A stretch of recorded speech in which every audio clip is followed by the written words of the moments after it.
সবচেয়ে ব্যবহৃত আর সবচেয়ে অবহেলিত জিনিসটি হলো পুরুষ।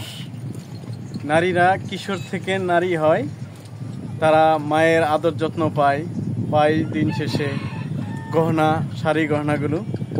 আর পুরুষরা কিশোর থেকে পুরুষ হয়, তারা পায় বাপের ঋণের বোঝা আর পায় না আদর স্নেহ ভালোবাসা। এরপর দায়িত্ব বেড়ে যায় ফ্যামিলির, মা বাবা ভাই বোনদের নিয়ে তার স্বপ্ন এগোতে থাকে। কিন্তু মা বাবা ভাই বোনের স্বপ্ন পূরণ করার আগেই যখন বিয়ে করে ফেলে, তখন স্বপ্ন পূরণ করার ইচ্ছা জেগে থাকে ছেলে এবং স্ত্রীদের নিয়ে। তাই পুরুষ সবসময় অবহেলিত এবং সবসময় ব্যবহৃত হয় বেশি। কিন্তু সবার স্বপ্ন পূরণ করতে যেয়ে দিন শেষে পুরুষকে অবহেলা পেতে হয় যে তুমি আমার জন্য কি করেছো।